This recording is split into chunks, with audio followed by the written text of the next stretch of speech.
Hello, everybody. Welcome today in the next Frogeex Green Tech live sessions today.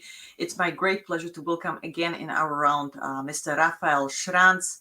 He's a circular economy specialist and has been with us also for other sessions regarding waste management circularity. And let me also give you a little brief on the topic today. So we will be talking about plastic and recycling.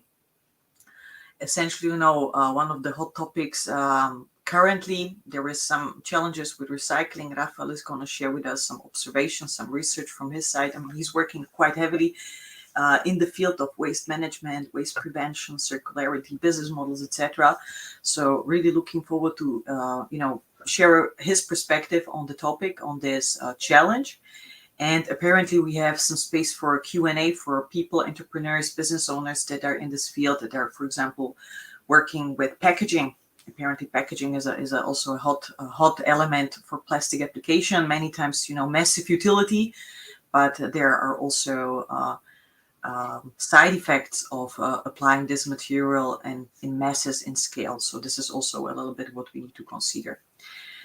So Raphael, with this, welcome in this round. Thank you very much, Jana, for that kind introduction, and nice to be back again. I think too. Really looking forward to the discussion, and just a short introduction from myself. So I'm Raphael Schranz. I'm working as a self-employed circular economy specialist. Basically, what I'm doing for the audience who is listening, basically I'm providing high-level trainings on circular economy to basically ramp up education in the circular economy and raise awareness about different topics, sustainability topics, circular energy systems, circular product design, circular resource flows and technical and biological cycles, circular business models and how they can be implemented to achieve cost reductions, but also emission reductions. The second thing that I'm doing is basically provide mapping services to visualize resource flows, basically, or in other words, to identify linear structures in current production and consumption systems, and basically identify systemic leakage. So where materials, water, or energy basically leak out of the system. And with that mapping process, I'm basically helping companies and organizations and institutions basically to strategize and to strategy plan and to future-proof basically their sustainability strategy, circular economy strategy for the future, providing them with ongoing research that I'm doing, to make it possible for the seamless transition from linear to more circular, sustainable, and regenerative business operations. So really looking forward to today's discussion on this very important topic. Yeah. Everybody loves and loves not plastic. I would say it's a very polarizing topic. You always get a lot of feedback on that. So would you like to take the opportunity to share with us a little bit your observations, brief us on the status? We know there is very little plastic, even after an extensive period of time. We work now with recycling for 30 years or something, and there is still around 99% of plastics being recycled. There is rising concern in terms of toxicity of the recycled plastics that are being recirculated, especially for the food and beverage industry. May be interesting to note and to take note of that for the production processes, for the regulation, for the compliance, for the health and safety impacts of their products. Quite maybe something interesting to consider. So what is your take on that? What is something that you would like to share with us? Just a kind of brief intro. Great points for that introduction. So let me just pull some statistics and some data points for the start of this conversation. It's when we look at plastics, it's very versatile, right? So plastics is basically everywhere. We're using it for various industries. We're using it for a lot of different things, as for example packaging is a big one, right? So it basically has found its applications in various industries all around the globe, right? So versatile. It's very versatile. It's transformative. It really has changed on how business is actually conducted and how things are packaged all around the globe. So it basically has transformed a lot of different industries. It, of course, to frame the discussion a little bit today, it faces a complex reality, right? When it comes to really if it can achieve full circularity. So let's dive into some numbers at first. So in 1950, basically what we did was we created 2 million tons of plastic a year, right? So the plastic production of 2 million tons a year, well, that's manageable. In 2015, when the last research study was done, this was done by the University of Georgia, the University of California, and Santa Barbara, and also the Sea Education Association. They found that by 2015, that humans had created 8.3 billion tons of plastics. So this plastic production more than 200. This is more than 200-fold increase in global plastic production, right? That's a massive increase. It's an exponential curve that is getting steeper and steeper and steeper. Out of that, 8.3 billion metric tons of plastics that were produced globally when the research study was done in 2015, 6.3 billion tons had already become waste, right? So of that waste, as you have already mentioned, perfectly accurate, only 9% was recycled. 12% was incinerated, and about 79% accumulated in landfills or the natural environment. So landfills or water bodies or forests or other environmental regions. This is massive, and this is, from my perspective, this is one of the indicators why we cannot say that, and I have to make this very clear, why we cannot say that recycling is synonymous for a circular economy. This is a very important thing. Recycling does not equal the circular economy. Why is that? The key challenges that we currently see in the plastic production and the plastic consumption in general, and how we're actually dealing with these plastic types, is that there are many types.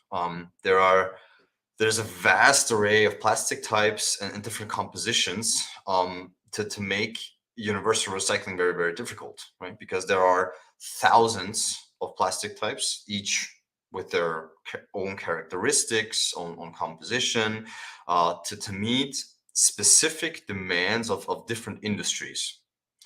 And of course, if you have these different material complexities in one product or one material stream, then basically this hampers seamless material recovery, right? Because we simply don't have reintegration methods or recycling methods for thousands and thousands of different plastic compositions. So this is the first thing. Contaminated streams is another one. So when all of these waste streams are basically mixed, what the problem that exists is you have cross contamination, right? So for example, with food residue, with different additives, with materials, with biological flows that are mixed with plastic types, for example, and other materials that also hinder this recycling process, because you have to sort it, you have to clean it, you have to cut it. This also requires labor, this requires energy. So this is another important point to mention.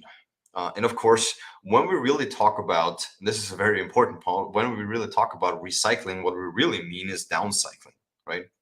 Because if you're recycling, or in that case, if you're downcycling a plastic bottle, these plastics, they lose quality and they lose material with each cycle. So this is also called the reverse compound material law, but this is a very technical thing to say. You basically lose half of the material when you are melting plastics, right? If you're melting it twice, then basically you're only left with 25% of the material. If you're melting it for a third time, you're basically left with the 12.5% of the material. So you basically need 2 bottles of plastics to basically produce a new one. So this is also a very important thing to mention, right?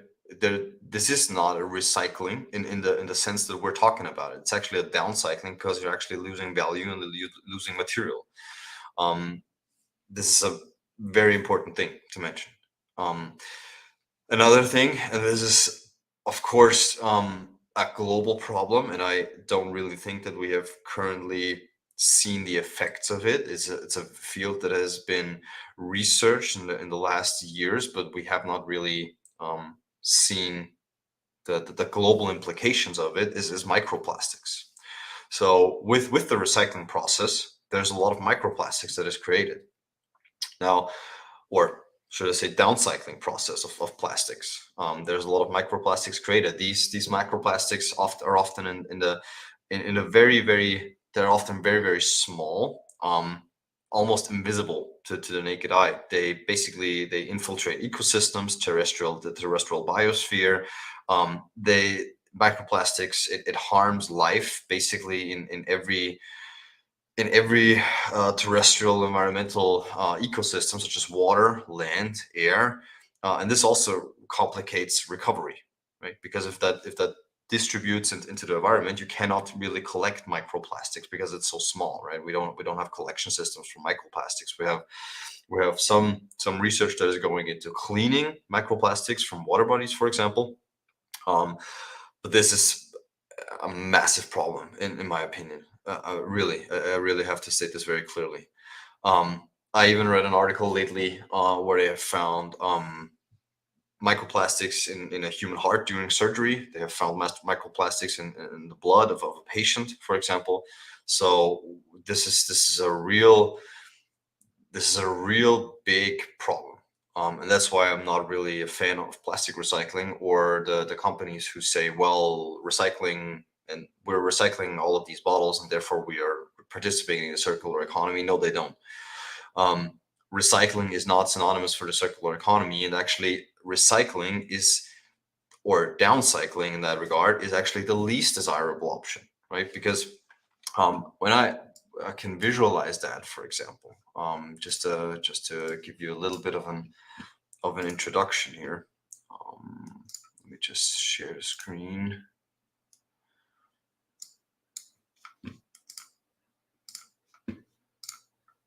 Okay, I think you can see that now.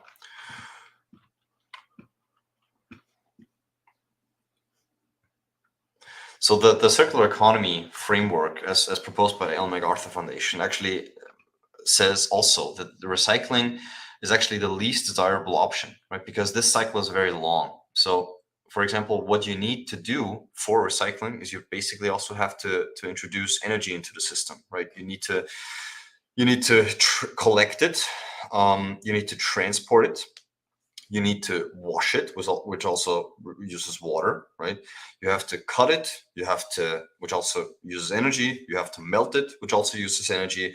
So that the energy expenditure that actually is going into the recycling is very high, right? And this is actually, that's why we're saying in a circular economy, recycling is the least desirable option, because we want to keep these loops as small as possible. And this is a very important thing. So a reuse loop will always be superior in terms of energy conservation and economic efficiency when compared to a recycling process where this cycle is very long and a lot of stakeholders are involved. Okay. This is just a little bit of an illustration, but yeah, in general, there are certain things that we can achieve or that we can do in the plastics industry. For example, implementing circular business models for plastics, or even provide plastics as a service, reduce overall plastic consumption.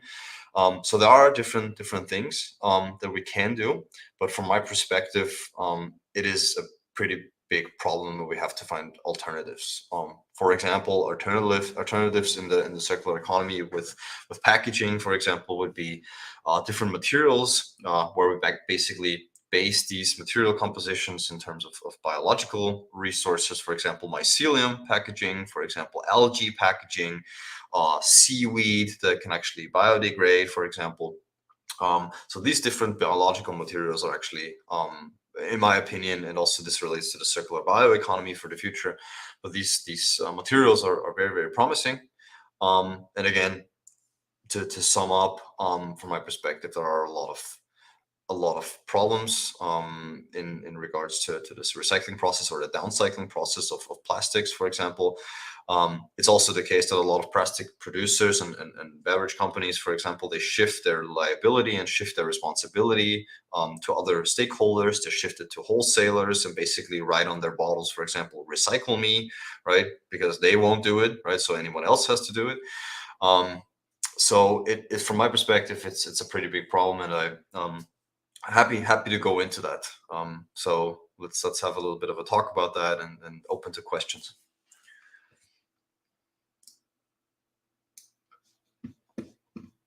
Looking for the unmute button over here. Thank you so much, Raphael, for sharing this. I mean, it's always a thought-provoking exchange with you.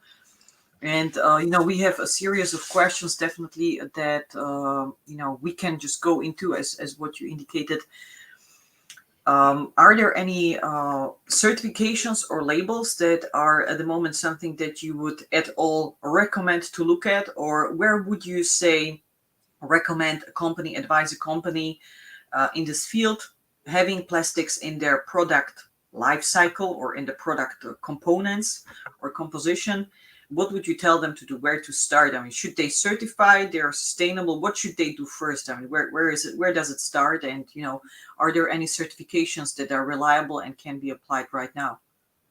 Yes, there are a lot of different certifications. The problem with the certification is that you have to do a lot of research on that for yourself, right? Because there's also a lot of greenwashing, and a lot of people who will give out these certifications to basically say, well, this is environmentally friendly and this is produced carbon neutral. With all of the problems that I have just mentioned, I would encourage people to basically find alternatives for their plastics. So because this is not really with the problems that I've just mentioned. These are problems that are you cannot solve them by sticking to plastics, right? Because there will always be microplastics created. There will always be companies who say, well, we're in the circular economy, we're certified, somebody certified this for us, and it's a problem. I gotta be very honest about that. So basically find alternatives, find different material streams, for example, algae or seaweed or mycelium packaging that you can easily grow, that uses a lot less water, that uses a lot less energy, and basically get certified in that, right? So that would be my recommendation for that. Are there any segments that for which it is necessary to still continue with the application of plastics, or what is your perspective on that? What are the top users of plastic? They should eventually stick to that because there is just no better material right now. But we would still be able to scale down the load, the volume of the utilities. I mean, in different industries, for example, car manufacturing, right? In airplanes, for example. I mean, these are heavy industries, right? So it's not easily doable to basically replace these things, right? But if they're using plastics, they basically have to make sure that those plastic types are standardized. Those plastic types are really accounted for. What composition it is, what how is it, what is contained in that plastic, what plastic is it, right? And then basically also provide return schemes for that, right? Or to basically reintegrate that into their own production, right? And thereby, if they're reintegrating that into their own production, they can basically really narrow the amount of primary raw materials that they're using, right? So they basically have to use a fraction of new plastics that they actually can bring into that production, use the other type of plastic as well, basically combine that and basically lower the amount of plastic that they actually need, right? It's going to take a lot of time. So for heavy industries, this is not easily doable. I would say for the packaging industry, it's definitely doable. They just have to source their materials environmentally friendly. They have to source it in a way that this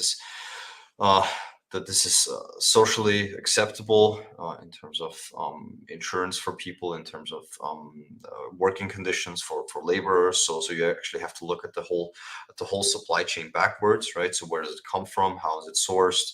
All of these things. They also have to look at, is it economically viable? Is it actually, can we grow, for example, these biological materials in that amount that we actually need it? So a lot of research has been should be done on that. And yeah, so it takes time. There's different velocities in the change of finding alternatives for different industries, but overall, I would say it is important for the future to find alternatives and to use these plastics that are already existing to basically reintegrate them, for example, into energy systems, or reintegrate them into the recycling process, and therefore limiting the amount. Oh, hey there.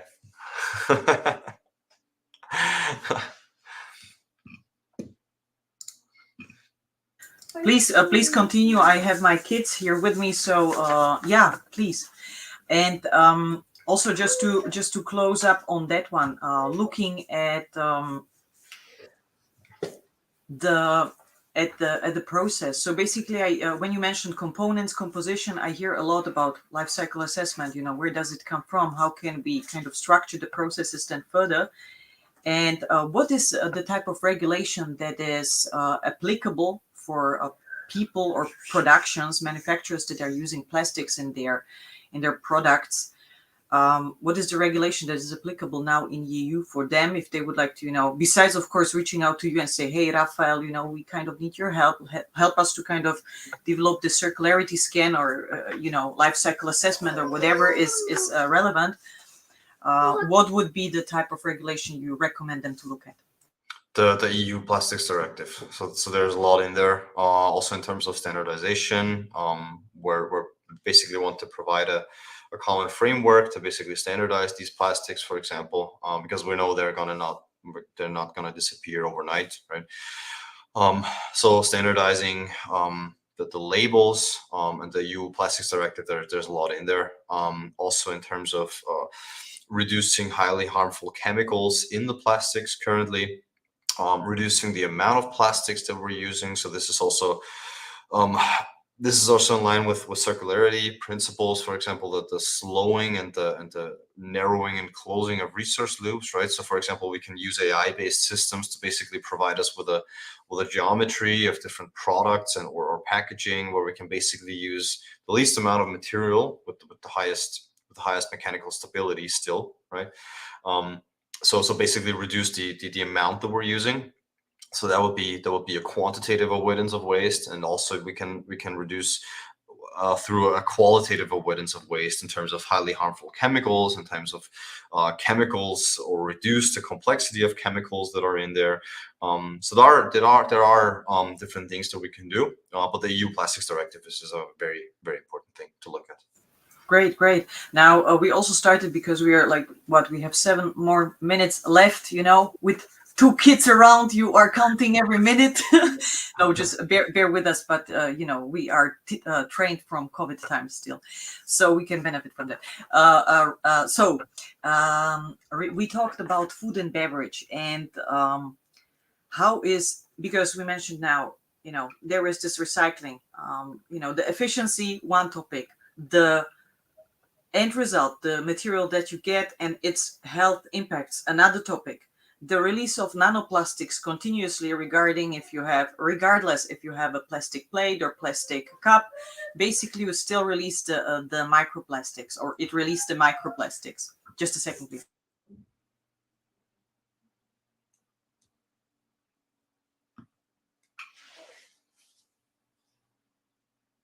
Sorry for that. So just a question to you, and then I will just be back in a sec.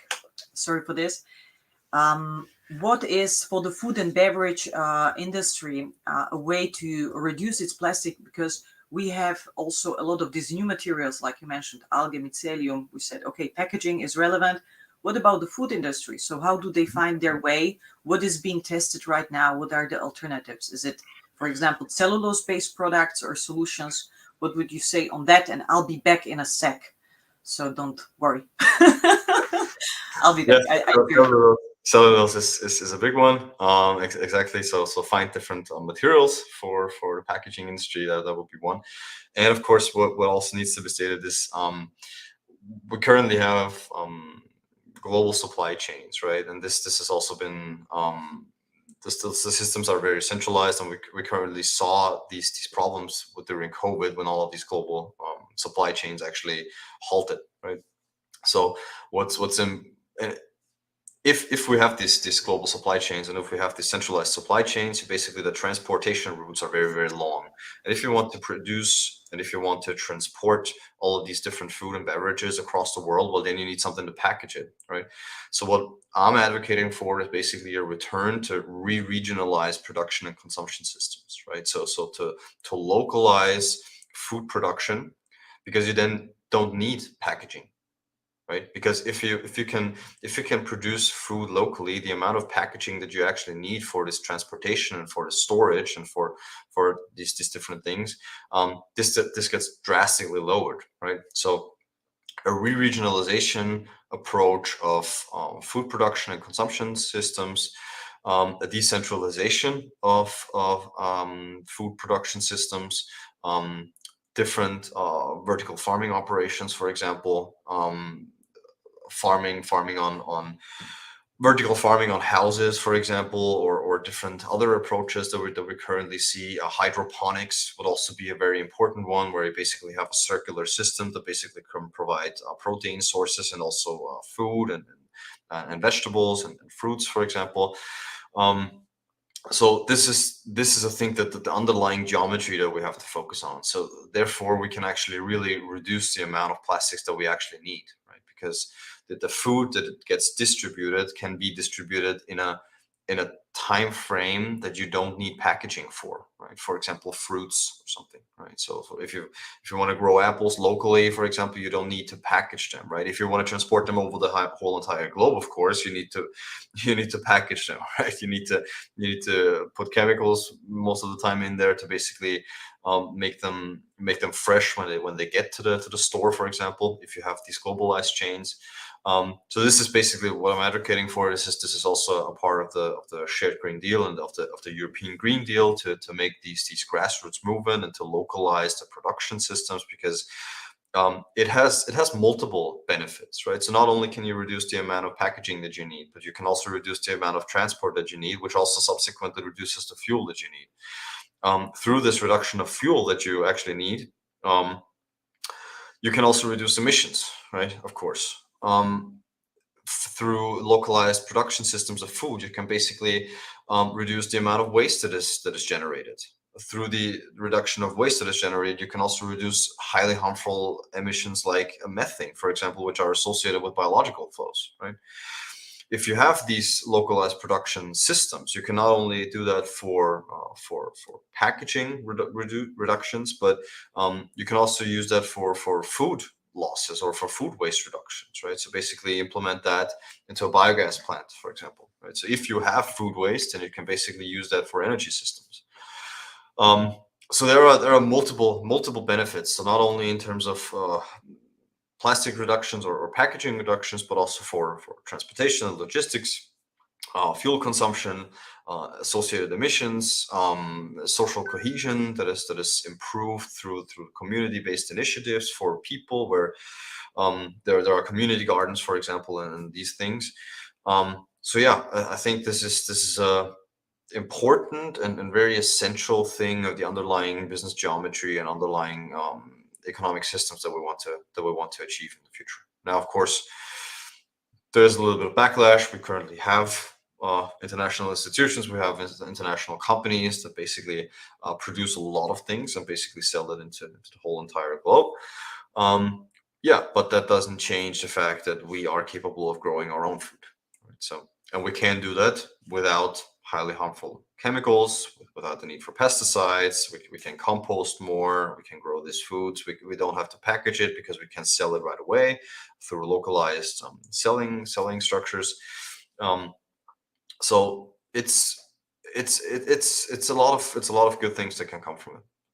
And this is one thing on how we can actually reduce the packaging, right? So simply don't use it and then produce locally. So this is one important part. Of course, also you can reduce the amount of plastics that you're using. You can change the design of plastics if you really need it, right? To basically make it in a way that it does not create microplastics, for example, or implement, for example, a take-back system. Implement circular supply loops where you have take-back systems in place, and basically, for example, pay the people to bring you your plastic back, right? So that you can actually use this plastic packaging again, right? Because it's unheard of that we're using this plastic packaging once, right? And then it just becomes waste, right? I mean, it's a highly durable material. Why don't we implement these take back systems, even incentivize people for that, to bring that back? Therefore, creating these supply loops. But of course, we also need different liability structures for companies for that. Yeah, but in general, there's a lot that can be done and that will be done, in my opinion. Yeah, I mean, it's a it's such a thought-provoking discussion and exchange, and thank you for everybody watching. Thanks, Edward, for the shout out, for the comment. Also, thanks a lot, Ellen, for sharing. Also, reconfirming the experience on recycling being actually downcycling. Supporting the point and perspective what you mentioned. I mean, these are also statistics where you have data behind. So it's also not something where you present an opinion or a perspective, but it's just the experience that comes from within the industry. So just to highlight that, and also listening and a little bit also digesting what you just presented, I would definitely like to also highlight a few points before we go into the last three questions, and we're slightly over time, so let's manage that. And so when we talk about the history, there was always this shift from decentralized to centralized to decentralized. Now we went through a long period of central solutions, central energy, central government, a lot of centralization of things. So the question is, maybe because we talk a lot about decentralized energy supply, we talk a lot about decentralized water treatment. Everybody should have clean your water on the side, but it's a factory, and then discharge it clean into the rivers, and what you have the water management system in cities, and of course into the whole cycle. So what is it? Is it do you see also a similar type of trend, from centralization maybe into decentralization, decentralized food production, being independent, being autonomous in this sense? What is your take on that, Raphael? The short answer is yes. That's what I actually meant. Short. Yeah. So when I talked about regionalization, I was talking about decentralized production and consumption systems.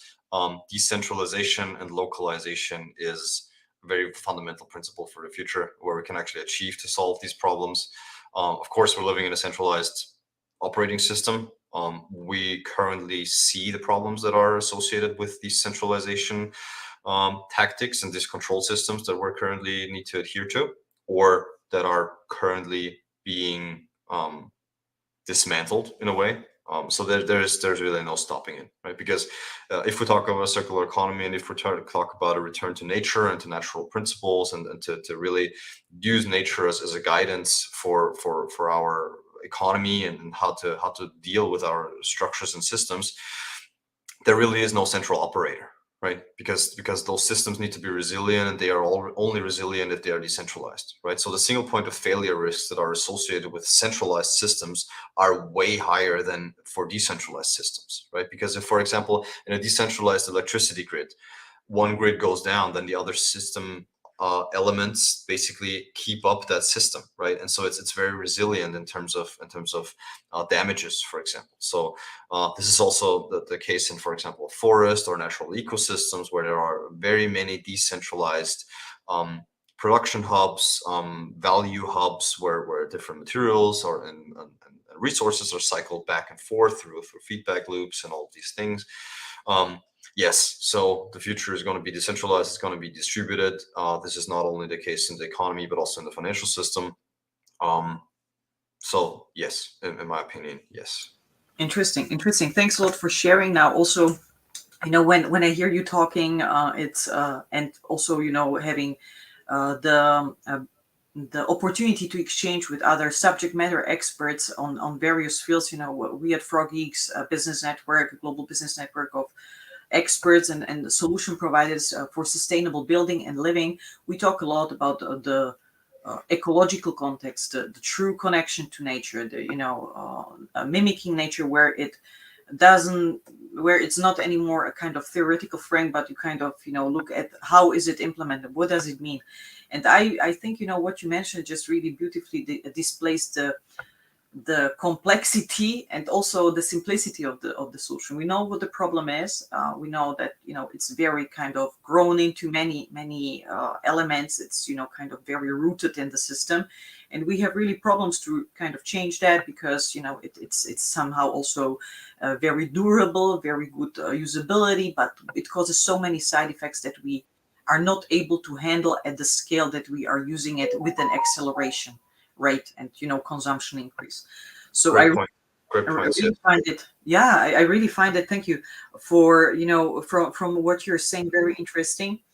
And what I was and why I say complexity is because for me, when you say take big schemes, so you have a lot of elements and a lot of platforms and companies. I mean, it's like mushrooms popping up after rain now, and we are happy for that. Apparently everybody, it's just going to be a lot of dynamics on the market now that have these different formats where they take, for example, washing powder or distribute washing powder in different containers. So this is all happening. The question is, when you still have it's also accepting the fact that it's a journey where we learn about all the impacts. We are not yet aware about, you mentioned health impacts, the accumulation. How positive or negative is it going to be? We will see it in 1 year, 5 years, or 20 years on the generational kind of record. Will you see then what it cost? What was the health impact? So the question is, for me also, upgrading all the connected system and infrastructures behind. So when we talk about microplastics, capturing microplastics, removing microplastics from packaging where you use, for example, washing powder as a female person, but I'm sure my male colleagues also use washing machines. Certainly you have this problem where it's still going to be released, it's in the washing powder itself, it's in the packaging itself, and it's released through the discharge of the washing machine. So you having the right filters in place for so that's the complexity of the system where we need to start thinking, what do we need to take as steps to kind of really clean up the process, make sure if we use the material, we are aware what we are doing and we can take as much out as possible. Or we're going to say, that's too much work, that's too much money that we're going to spend on cleaning up the stuff. Maybe we just kind of ditch it, and find something else that is better. And that is be more natural. So that is also a point that I would like to highlight. You mentioned also sustainable materials, biodegradable materials, compostable, and we really love them for sure. And you have all these nature-based components. So the question which we always or the point that we always bring into the discussion is the element of the bearing capacity of Earth. So we know we are beyond that border because we know that the ecosystem is already kind of giving up on itself, but we have a chance to kind of reignite the process to regenerate. So that is good. That is the good news. But also considering this, that many times people, now the reminders are popping up everywhere, that it's not only switching to the material that is biodegradable, but also thinking about the volume. How much volume is beneficial to us and to the system. So that was just some points. Really can echo the element just to mention around local collection of waste. Especially mentioned we have Kenya on the call. We have Nigeria as a massive problem. They kind of the biggest landfills that you have, and really like when you see the numbers, it's like 30-50 meters high mountains of waste for generations, always on. So it's really an interesting element. What would be your solution for this, as a also coming from the industry, as waste management, waste prevention, framing, helping also a little bit in the European Union, on projects, how to frame the approach in general. What would be your view on how to eliminate such landfills? What would be the way forward for you? where would you see some options? Yeah, so I think this is a great question, and I think it's a multidimensional question because there's not really an easy answer to that. Maybe I can give you a little bit of hints on how would I solve that, right? So you have the problem that a lot of waste is being produced, right? And also you have the problem that a lot of waste is not being collected, right? Now you can't say that if you're ramping up the recycling process or if you're ramping up the reverse logistics systems and the waste collection, then basically you can solve this problem. Well, then you have the problem of how much waste is actually going into the system, right? Because the waste is still being generated. So we need simultaneously a revamp of the current design choices in products and services to basically eliminate waste by design, make products, and also with regulations and the things eco design directive from the European Union, but also with the global initiatives that are currently on the way. We need products that are highly durable, to reuse them as many times as possible. They need to be repairable. They need to be built for longevity. They need to be built in a way that they don't contain highly harmful chemicals, for example. So the design is very, very important. If we're doing that, plus if we're ramping up our reverse logistics systems to basically close this loop first, and this is a very important thing, right? Because for the circular economy, you actually have to start at the end. So we need to start at the beginning with the design, but we also need to look at the end, right? Because the circular economy can only function if this cycle is being closed. If there are no reverse logistics systems in place, then we have a massive problems. And these reverse logistics systems, aka waste management systems, are lacking in many countries. That's a big problem. And what I would do is basically start with biological waste streams. So implement a reverse logistics systems for biological waste streams. Thereby you can reduce, for example, in the European Union, we know that biological waste streams actually make up 30 to 40% of the total solid waste generation, right? So just by implementing a reverse logistics systems or a reverse operations or collection of food waste, you can reduce the amount of waste by 40%. Of course, you can also reduce the amount of emissions that are associated. So these two things, you need to change them simultaneously to really reduce the amount of the system of waste that is coming in, and also to reduce the amount of waste that is coming out, and basically reintegrate that back into production. So those two things are very important. And of course, all the things in between, cleaning our production systems in terms of different energy sources, for example, hydrogen, which is a massive thing for the future.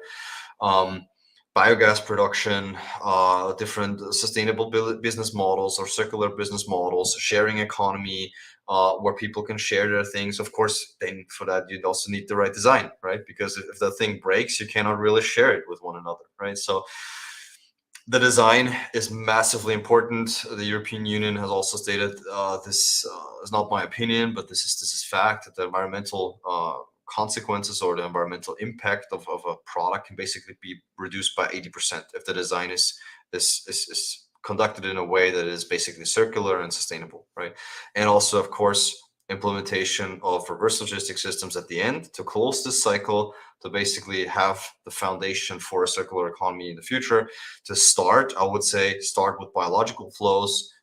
Food waste is a massive problem. With the reintegration of food waste alone into production, you can not only reduce waste and emissions, you can provide food security through increased nutrients in soil. You can produce electricity. You can produce compost. You can use that to grow other things, right? For example, you can use biogas production, or the food waste that you're using in biogas production. You can also use that for hydrogen production. So clean and green hydrogen production, right? So there are multiple benefits just from the implementation of a reverse logistics systems for biological flows alone. This is one key aspect I can not state enough.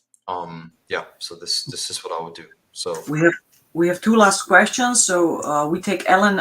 Thanks a lot, Ellen, for the question. We will take it in the end because I think it's a great closing question for the discussion today. So regarding cost, I mean, everybody talks, to business owners, this will happen, that regulation, this regulation. Now a business owner is sitting there, being hammered by all this super regulation, all these great ideas, maybe not knowledgeable about the full impacts, etc. fighting for their survival on the market as usual. So what is the message that you would like to share with business owners? How to manage this? Is it a cost constraint? What you see also from the work with your clients, is it something that is increasing costs, decreasing their costs, and what would you kind of give them as a kind of recommendation, as an advice?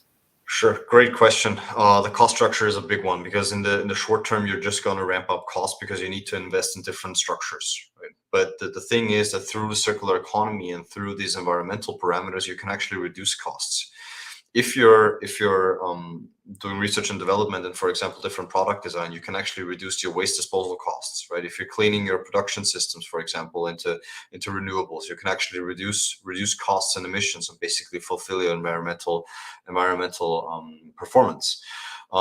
So cost reductions over the long term are possible. In the short term, of course, everything requires investments, right? So if you want to do shifts, if you want to change these structures, you basically have to use a little bit of money, but I would say it's doable, right? Because you can do a lot of things that are not that capital intensive, I would say. To basically, for example, use alternatives for the same product that maybe cost the same, right? But that enable you to basically also reduce your disposal costs. So reduce costs for waste disposal is in the long term feasible. Reduce costs for the resource use is going to occur.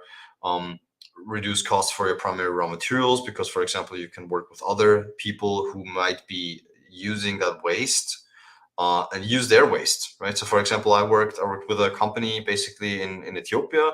They are collecting used coffee grounds, right? So that's Coffee Resurrect. Basically, is a great company. They are collecting used coffee grounds in Ethiopia, basically from restaurants. They're basically collecting these biological flows. They reintegrate them into their production. They reduce their costs for primary raw materials because they're substituting that with waste or secondary raw materials.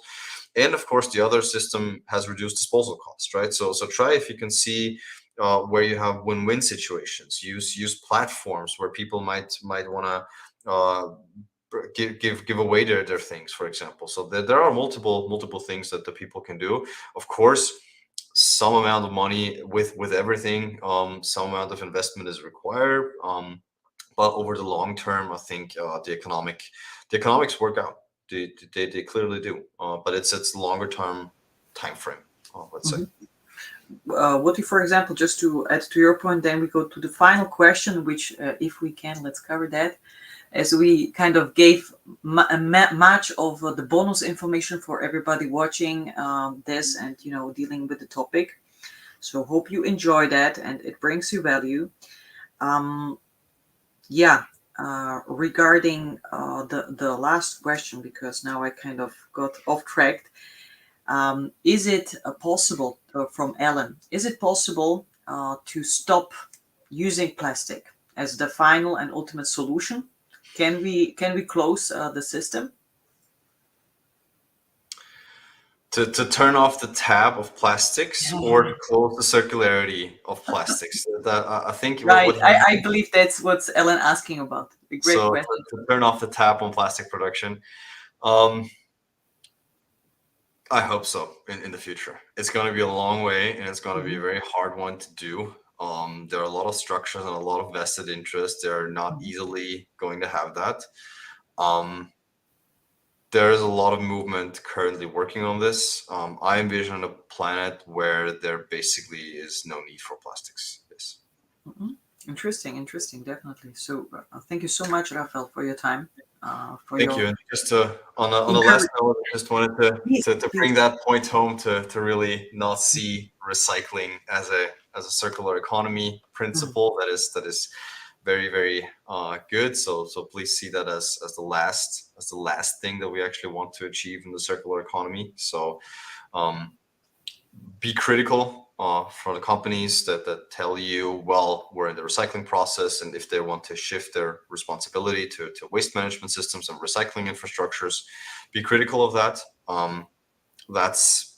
They're transferring their liability, they're transferring their accountability to somewhere else. This is also called circular washing. Mhm. Yeah, just wanted to bring that point home that recycling is not synonymous for the circular economy. We really want to achieve very, very different things in terms of different design choices, different materials that we want to use to basically perform a true circulation of materials and not, yeah, and not greenwash with recycling buzzwords. Okay, so I just wanted to bring that point home. Thank you. Wonderful point and great summary. And also, there are many options in terms of financing where, banks, insurances, everybody has their own requirements now to provide a concrete strategy. How do they support businesses? So eventually also an option over there to kind of, tap into the resources and get financing for the transition and innovating your product or production side. So with this, thank you so much, Raphael, for your time today. It was a wonderful discussion as always. Thank you very much as well. Always Have a a pleasure. great one. Yes, it was a pleasure. Thank you very much and have a great one. See you. Bye-bye. Bye bye.